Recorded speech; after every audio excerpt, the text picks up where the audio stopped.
बिल्कुल भारतीय जनता पार्टी का भविष्य उज्जवल है। भारतीय जनता पार्टी ने जिस हीरे को वापस टिकट दिया है, निश्चित रूप से वो हीरा भारतीय जनता पार्टी का फिर चमकेगा। समग्र जो पाली की जो जो अभी जिले में भी हम पूरा डेवलप नहीं हुए थे, संभाग जबरदस्ती राजनीतिक फायदे के लिए बनाया गया, ना कि हमारे जिले की आवश्यकता थी, ना हमारी किसी की मांग थी। आमदनी हमारे विधायक साहब का जो है कार्यशैली, ऐसे विधायक हमारे हिसाब से पाली पूरे राजस्थान में कहीं नहीं मिलेंगे, जो बहुत इजी अप्रोच से मिलते हैं। छोटा सा इन्विटेशन देने जाते हैं तो वो इन्विटेशन स्वीकार करते हैं और वहाँ हाजिर होते हैं। युवराज जी पार्टी पिछले 7-8 चुनाव लड़ रहे हैं और इस बार भी आस है वही लड़ेंगे और वापस उनकी वही स्थिति होगी जो हर बार होती है। बागी तो नहीं कह सकते, चुनाव तो लड़ेंगे तो जनता के साथ में रह करके लड़ेंगे। पार्टी से तो बागी नहीं, बागी नहीं कह सकते आप, उसको परिवार से अलग होना कहता है, लेकिन जब समय आता है तो उस समय में परिवार वाले वापस उनको बुला लेते हैं। एडवोकेसी का मैं आपका समर्थन कर रहा हूँ, पर जैसा माहौल है या जैसा ज्ञान जी पारख एज एमएलए जो काम किया है, तो मेरे को कहीं ऐसा लग नहीं रहा है। तो क्या लगता है इस बार भीमराज भाटी? नहीं, चुनाव ज्ञानचंद जी पारख जीतेंगे, 40,000 वोटों से ज़्यादा से जीतेंगे। इस कहावत का मतलब जय जिनेंद्र तो ऐसा नहीं है। हम भी हिंदू के साथ हैं, सब हिंदू वर्ग के साथ हैं और पाली में ज्ञानचंद जी पारख का बहुत प्रभाव है। उन्होंने बहुत अच्छी सेवाएं की है, सेवाओं के उद्देश्य से उनको वोट मिलता है।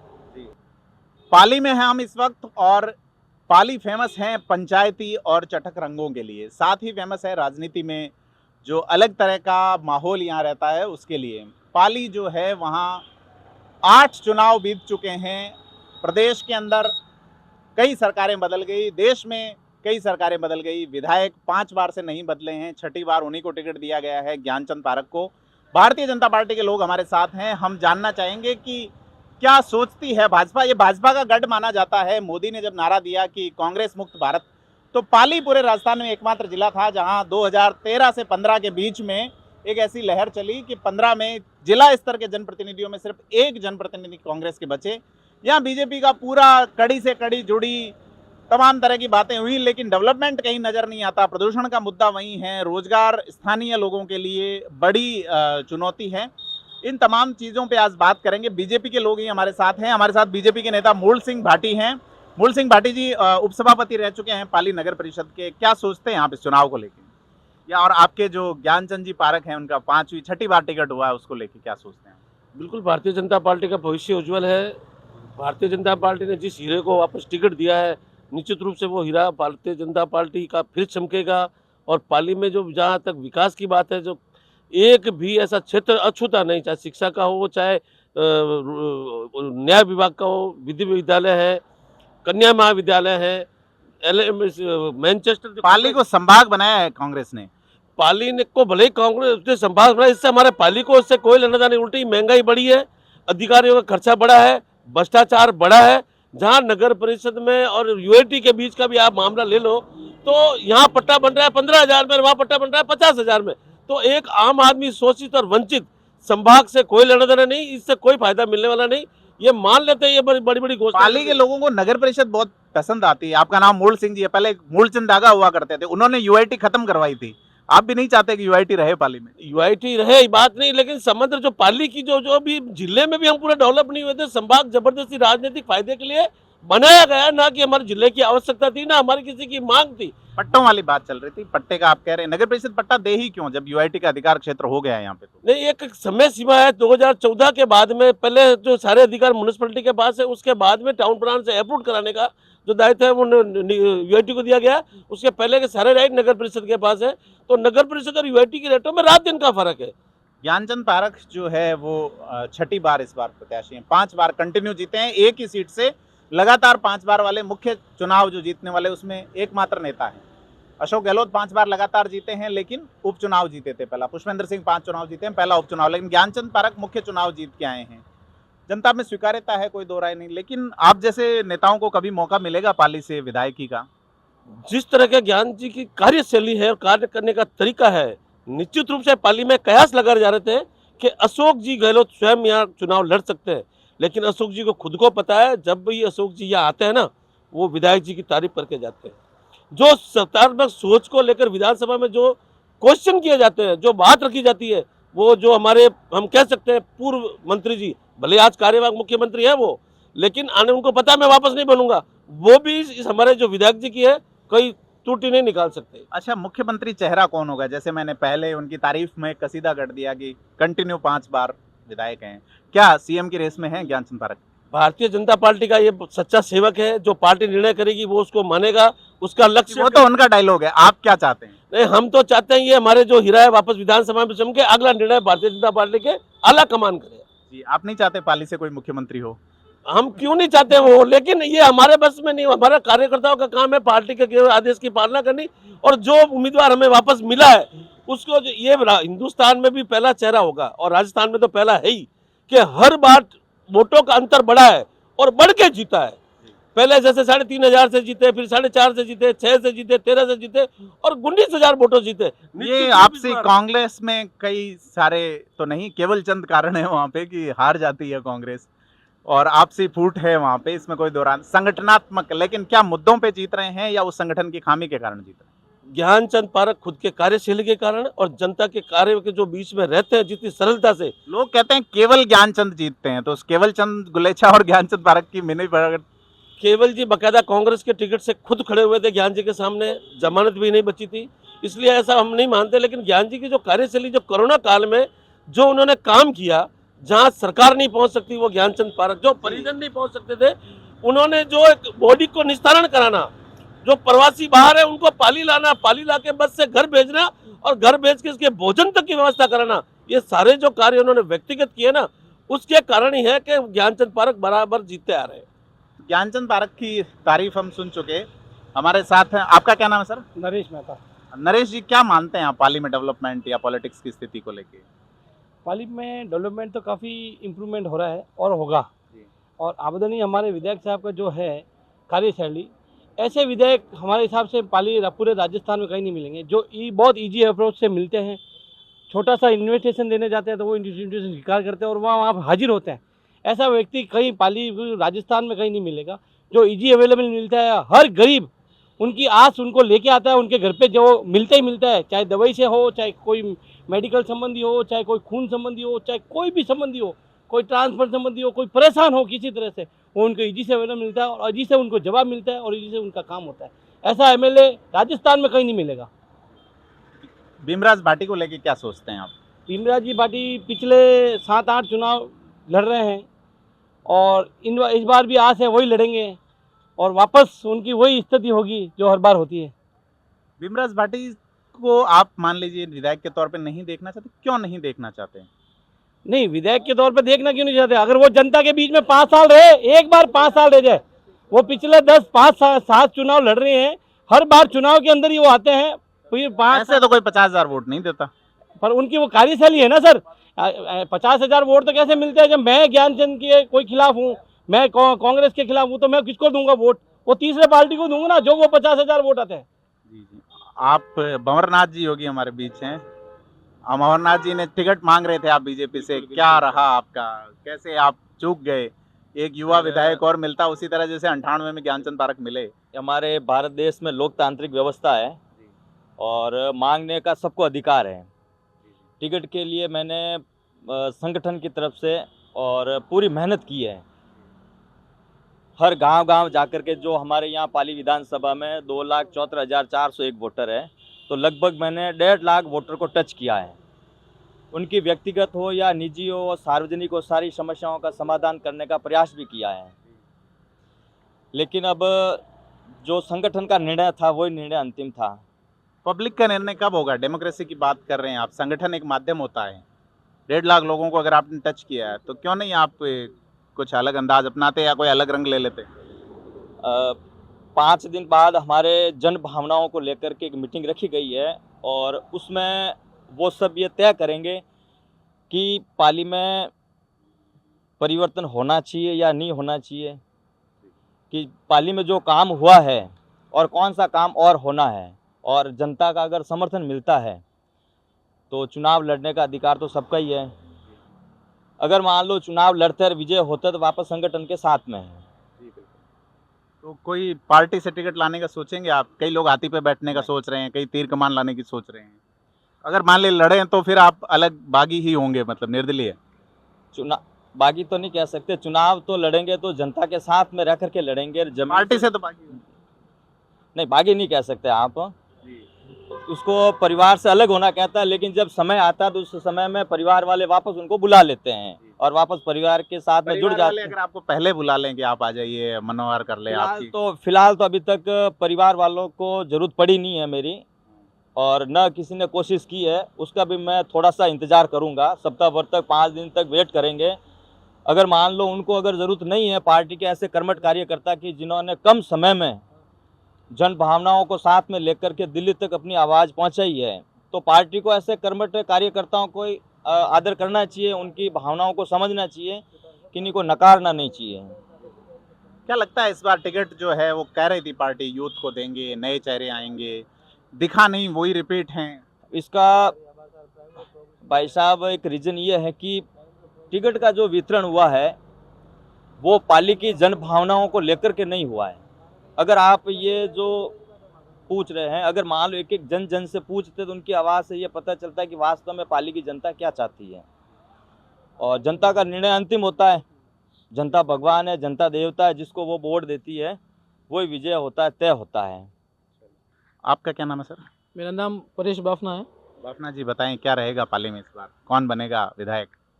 चूँकि मैं भारतीय जनता पार्टी का एक कार्यकर्ता हूँ। जी, आज बीजेपी वालों से ही बात कर रहे हैं नहीं, हम सर। मैं बीजेपी का वैसे कार्यकर्ता हूँ, पर मैं ओपन में कहीं भी मैं कार्य नहीं करता हूँ, और अभी पिछले 5 साल से सक्रिय नहीं हूँ। उसके अलावा मैं पिछले 10 साल, पुराने 10 साल टिकट वितरण में भी रहा हूँ और केंद्रीय कमेटी में भी मैं मेंबर रहा हूँ। पर चूँकि ग्राउंड लेवल पे कभी मेरा इतना परिचय लोगों से नहीं रहा है, पर पाली को लेके क्या सोचते पाली हैं? को लेकर इसमें कुछ सोचने की कोई विषय नहीं है, मेरे को ऐसा लगता है। आप ठीक है, आप इंटरव्यू ले रहे हैं ना, डेमोक्रेसी में तो सोचना अगर नहीं है तो भाई, एक शायर कहते हैं अगर आप जिंदा हो तो जिंदा नजर आना जरूरी है। डेमोक्रेसी है तो डेमोक्रेसी नजर आनी चाहिए ना। नहीं, डेमोक्रेसी का मैं आपका समर्थन कर रहा हूँ, पर जैसा माहौल है या जैसा ज्ञान जी पारख एज एमएलए जो काम किया है, तो मेरे को कहीं ऐसा लग नहीं रहा है क्या कहीं कोई कंपटीशन है या कोई दबाव है। मेहनत कर रहे हैं और आज भी बहुत अच्छा जुड़ाव है। मैं कई लोगों से चुनाव जीत जाएंगे वो। जी बिल्कुल, निश्चित तौर पे। बहुत हमारे साथ और भी लोग हैं। किशोर सोमनानी जी है। किशोर सोमनानी जी पार्षद रहे हैं, अभी इनकी पत्नी पार्षद हैं और आप काफ़ी सक्रिय हैं। किशोर जी क्या सोचते हैं आप? सबसे पहले तो केंद्रीय आला कमान और प्रदेश आला कमान को मैं धन्यवाद दूंगा, जिन्होंने 6वीं बार विधायक साहब को टिकट दिया। विधायक साहब हमारे कोरोना वीर हैं, जिन्होंने कोरोना के अंदर पाली शहर के अंदर हजारों लोगों की जान बचाई है। उन्होंने लंपी एक बीमारी थी गायों को लेकर, उसके अंदर भी बहुत ही कार्य किया। पाली शहर के अंदर जल संकट बहुत ही चरम पर था, जब उन्होंने घर घर टैंकर पहुंचाकर लोगों की समस्याओं का निदान किया, लोगों को पानी पिलाया। पाली में पानी का संकट रहा है, ट्रेन आती है कई बार, बड़ा अलग तरीके का मामला रहता है। सेवा है वो एक महत्वपूर्ण बिंदु है और उस पर ज्ञानचंद पारख का नाम आता ही आता है। विधानसभा में भी चाहे वो निःशुल्क दवा योजना का रहा हो, ये तमाम चीजें, तो ज्ञानचंद पारख का नाम तो आता है। लेकिन लोग बदलाव चाहते हैं। एक युवा हमारे साथ थे, वो ये कह रहे थे कि भी हम डिमांड कर रहे हैं।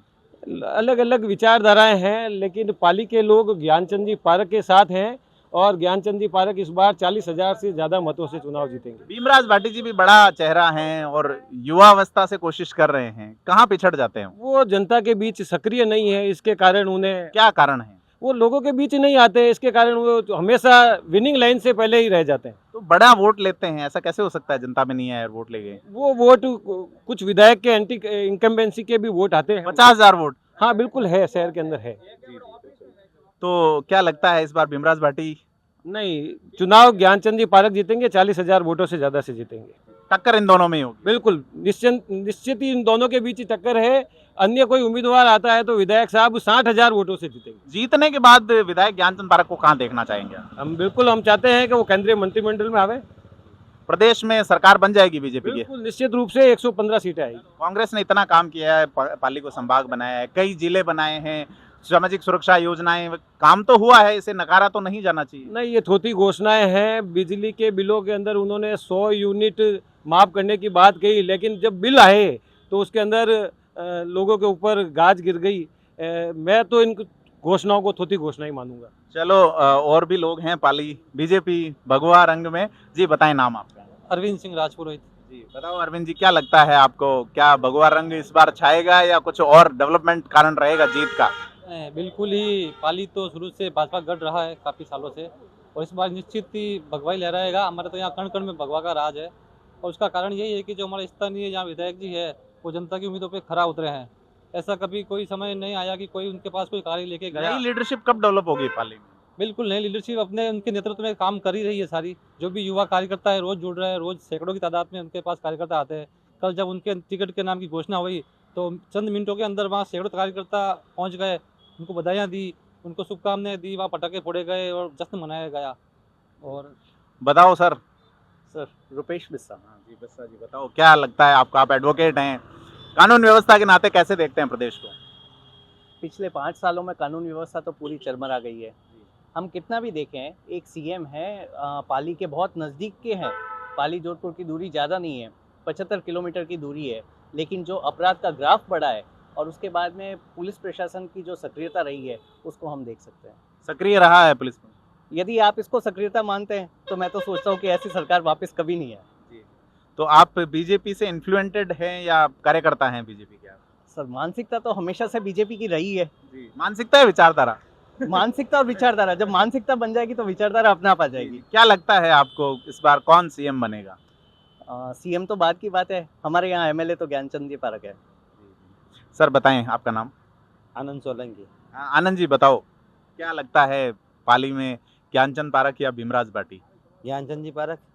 या भीमराज बाटी के अलावा कोई और कैंडिडेट हैं कांग्रेस में? कोई भी होगा, ज्ञान जी के आगे नहीं। ठीक है, कितने वोट मानते हैं आप? कम से कम 25,000 वोटों से ज्यादा जीतेंगे भाई साहब। जीतने के बाद आपको क्या लगता है पाली को इस बार मंत्रिमंडल में स्थान मिलेगा? पुष्पा जैन के बाद 1990 में पुष्पा जैन मंत्री बनाई गई थी, पर्यटन मंत्री। उसके बाद पाली जिला मुख्यालय से कोई मंत्री नहीं रहा है। इस बार पक्का बनेंगे भाई साहब, उम्मीद है। हमारे साथ युवा अधिवक्ता और बीजेपी के काफी सक्रिय नेता हैं निखिल व्यास। निखिल जी, क्या लगता है आपको, क्या सोचते हैं अशोक गहलोत की कार्यशैली को लेकर? अशोक जी की कार्यशैली पूरी तरह से सांप्रदायिकता वाली रही है, तुष्टीकरण की नीति रही, और उसी के कारण से कांग्रेस आने वाले समय में अपनी सत्ता यहाँ से छोड़ने वाली है। पिछले 1 साल में दोनों ने गजब झांकी जमा रखी है अपनी पूरी, जहां देखें गुलाबी विज्ञापन दिखता है। गुलाबी विज्ञापनों का जो रिएक्शन था वो भी देखा। गोविंद जी डोटासरा और जो इनके डिजाइन बॉक्स जो एक कंपनी थी जिसको करार किया, उनके विवाद भी बाहर आए, और किस तरह से सरकार का पैसा लुटाया गया और अब उसी पैसे के माध्यम से अपनी पार्टी का प्रचार किया जा रहा है, ये भी जनता देख रही है। आप पेपर लीक एक बड़ा इशू रहा है यूथ के अंदर, ऑर्गेनाइज क्राइम दूसरा बड़ा इशू रहा है, और ये जो आरपीएससी में भ्रष्टाचार है ये तीसरा इशू रहा है। इन तीनों में से मेन मुद्दा कौन सा होगा? सभी मेन मुद्दे हैं, सभी युवाओं को प्रभावित करने वाले हैं। आज बेरोजगारी जब इतनी बढ़ रही है तो उसी कारण से लोग किसी तरह से नौकरी का जुगाड़ करना चाहते हैं। लोग चाहते हैं नौकरी मिले, उसी का फायदा ये पेपर लीक माफिया उठा रही है, पेपर बेचे जा रहे हैं। और हम प्रभाव देख रहे हैं कि लगातार जो राज्य सरकार की जो भी निकल रही है, आरपीएससी से द्वारा निकल रही भर्तियां हैं वो अटक रही है, जबकि यूपीएससी भी लगातार निकाल रही है। मुझे नहीं ध्यान कोई भर्ती ऐसी अटकी हो, और कोई सख्त कार्रवाई भी सरकार नहीं कर पाई। ये अशोक गहलोत कह रहे हैं हम सरकार बनाएंगे। ख्वाब देखना उनका अधिकार है, देखे वो। 200 सीट में बीजेपी 124 घोषित कर चुकी है, कांग्रेस अभी 33 ही घोषित कर पाई है। क्या लगता है बीजेपी अगले टिकट इंतजार करके देगी या जल्दी ही सूची आने वाली है? पाली की भी मारवाड़ जंक्शन सीट अभी बची है। इस बारे में तो जो टिकट तय करने वाले रेवदर के प्रभारी हैं, रेवदर में जगसीराम कोहली एक बार फिर से रिपीट किए गए हैं, 5वीं बार। यहाँ 6ठी बार ज्ञानचंद पारख। तो बीजेपी नए लोगों को मौका क्यों नहीं दे रही? नए लोग भी आ ही रहे हैं, लेकिन जहां पर जिनकी आवश्यकता है, जीताऊ वगैरह, पार्टी सभी कसौटियों पर कसने के बाद में टिकट देती है। ऐसा नहीं है किसी को भी दे दिया। वो देखते हैं लगातार, जीत के पैमाना भी देखते हैं, सक्रियता भी देखते हैं, और उन सब पैमाना जब कैंडिडेट खरा उतरता है तब पार्टी टिकट देती है। ज्ञानचंद पारख जो हैं वो एक सेवा भावी और उस नाते आपके सभी साथी बता रहे हैं, उनकी क्या कमियां मानते हैं आप? कमियां तो ऐसी कोई है नहीं, पार्टी ने मतलब जो टिकट दिया है तो खूबी देख के दिया है। और उनके अगेंस्ट जाते हैं, लाख के आसपास वोट दूसरी पार्टियों को मिलते हैं, इसलिए कुछ जिस तरह भारतीय जनता पार्टी के कोर वोटर है, वैसे कांग्रेस के भी कोर वोटर है, और कुछ जाति के आधार पर या कुछ ऐसे वोटर्स हैं जो जाते हैं। एनसीआरबी का डेटा देखें, आप खुद एडवोकेट हैं, क्या लगता है ऑर्गेनाइज्ड क्राइम और क्राइम अगेंस्ट वुमेन्स, इसको आप कैसे देखते हैं राजस्थान में? राजस्थान में अभी मैं आंकड़े देख रहा था कि लगभग 30,000 बलात्कार की घटनाएं हुई है, और सालाना लगभग ये आंकड़ा बढ़ता ही जा रहा है। इसके अलावा हत्याएं, लूट, बलात्कार, मतलब ये जो जितनी आपराधिक घटनाएं, सोशल क्राइम है, इसको वो कह रहे रजिस्ट्रेशन बढ़ाया है हमने। आप अपराध को अच्छी तरह समझते हैं एज एन एडवोकेट, तो समाज होगा अपराध होगा।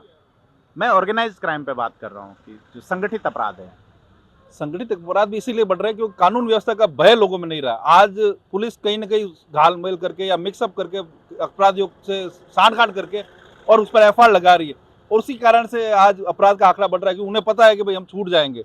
ये स्थिति अगर बदले और कानून व्यवस्था सख्त, तो आज उत्तर प्रदेश आप देख सकते हैं उदाहरण है कि जितने अपराधी थे वो राजस्थान आ रहे हैं या कांग्रेस शासित प्रदेशों में जा रहे हैं क्योंकि वहां पर सख्त डंडा चल रहा है कानून का। लेकिन राजस्थान में वो स्थिति नहीं है, पुलिस ढीली है, गृह मंत्री जी खुद ढीले आदमी है, और उसी का नुकसान राजस्थान की जनता भुगत रही है। भीमराज भाटी इंजीनियर हैं, पढ़े लिखे हैं, काफ़ी सक्रिय रहते हैं बोलने में। क्या लगता है आपको, क्या इस बार परफॉर्मेंस रहेगी? पहले तो उनकी पार्टी टिकट तो दे, उनकी पार्टी खुद पे उन पे भरोसा नहीं कर रही है। भीमराज भाटी अपने आप में खुद टिकट क्या दावेदार तो होते ही हैं, 8 चुनाव लड़ चुके वो एक शौक भी है उनका, और अच्छी बात है, चुनाव लड़ने का शौक होना भी चाहिए, लड़ते रहे, अच्छी पर बात। वो वोट भी लाते हैं। वोट तो वो मारवाड़ी में कहावत है कि गाय का पोटा गिरता है तो वो मिट्टी तो लेके उठता ही है, तो गिरेंगे कुछ ना कुछ तो आएंगे ही। जी जी। तो निखिल जी से बात हुई। आपका क्या नाम है सर? तेजपाल जैन। जैन साहब बताएं, क्या लगता है, पाली में रहना है, जय जिनेंद्र कहना है, क्या है इस कहावत का मतलब? इस कहावत का मतलब जय जिनेंद्र तो ऐसा नहीं है, हम भी हिंदू के साथ हैं, सब हिंदू वर्ग के साथ हैं, और पाली में ज्ञानचंद जी पारक का बहुत प्रभाव है। उन्होंने बहुत अच्छी सेवाएं की है, सेवाओं के उद्देश्य से उनको वोट मिलता है। तो क्या लगता है इस बार वापस ज्ञानचंद पारक जीतेंगे या भीमराज भाटी कोई कमाल दिखा देंगे? जरूर, हर काम को कोई भूल सकता है, लेकिन सेवा के क्षेत्र में वो आगे हैं, इसलिए उनको कोई नहीं भूल सकता। इसलिए वो आगे से आगे, मेरे जितने ज़्यादा वोट से जीतेंगे, वो पहले जितने वोटों से जीते उससे और ज़्यादा वोटों से जीतेंगे। जैनिज्म में, जैन धर्म में एक शब्द चलता है केवल्य ज्ञान, केवल ज्ञान। और यहाँ पे 2 नेता है, केवल चंद गुलेछा है, दूसरे ज्ञानचंद पारक है। तो आप इसको कैसे देखते हैं, बीजेपी कांग्रेस का जो कोलैबोरेशन है उसको? देखो, दोनों पार्टियों में एक तो राष्ट्रवादी पार्टी है, मतलब राष्ट्र हित के लिए सोचती है, दूसरी पार्टी राष्ट्र हित के लिए नहीं सोचती है। जैसे राहुल गांधी गाड़ियां सही कर रहे हैं, वो कई कोशिशें कर रहे हैं, कुली वाला भी, और वो पूरा राष्ट्र के साथ भारत जोड़ो यात्रा निकाली उन्होंने। ये प्रोकंडा है इनका, खाली कुछ दिखा हुआ है खाली, बाकी असली में वो ऐसे है नहीं। क्यों नहीं है? इंदिरा गांधी ने 2 टुकड़े किए, पाकिस्तान के, बांग्लादेश बना दिया, कैसे आप कह सकते हैं? ये मुस्लिमों के साथ रहते हैं, ये मुस्लिम हित के लिए सोचते हैं, और केवल मुस्लिम इसी देश के नागरिक हैं। नागरिक हैं, लेकिन उनको सब जनता के बारे में सोचना चाहिए, केवल उनके बारे में नहीं सोचना चाहिए। जैसे राजस्थान में अशोक गहलोत देख लो, सब सुविधा उनको देता है, सबको देनी चाहिए, सबका ध्यान रखना चाहिए, सबका विकास करना चाहिए। तो राष्ट्रवाद मेन मुद्दा रहेगा इस बार? राष्ट्रवाद मेन मुद्दा रहेगा। भारतीय जनता पार्टी पूरे राष्ट्र हित के लिए सोचती है, राष्ट्रवादी पार्टी है। राजस्थान में कौन सरकार बनाएगा? राजस्थान में संपूर्ण सरकार बीजेपी की बनेगी। भारतीय कौन सीएम होगा बीजेपी से? सीएम का सभी एमएलए मिलकर चुनेंगे, और दिल्ली की जो कमेटी होगी, कोर कमेटी, वो तो हमें पता है प्रोसेस तो, लेकिन आप एज ए जनता क्या सोचते हो? जनता अभी तो एक ही सोचती है कि मोदी जी ने जो कहा वो सब सही है। चलो, तो मोदी जी ने जो कहा वो सब सही है, मुद्दे जो है वो अलग हैं। साथ ही पाली में ज्ञानचंद पारक की टीम या ज्ञानचंद पारक के लोग क्या सोचते हैं, इस पे हमने बात की लोगों से, तो उन्होंने कहा कि वो 6ठी बार विधायक बनेंगे, और हो सकता है कैबिनेट में किसी बड़े पद पे भी पहुंचे। पाली में 1990 के बाद कोई कैबिनेट मिनिस्टर नहीं बना है। यहाँ से सुश्री पुष्पा जैन लगातार 2 बार विधायक रही, जो पहले आमेर से 2 बार विधायक थी, उसके बाद में पाली से वो लगातार रही। और पाली का और क्या मूड है, हम और भी लोगों से, कांग्रेस वालों से भी मिलेंगे और आपको रूबरू करवाते रहेंगे। थिंक 360 के लिए पाली से तरुण जांगड़ के साथ प्रदीप बिदौर।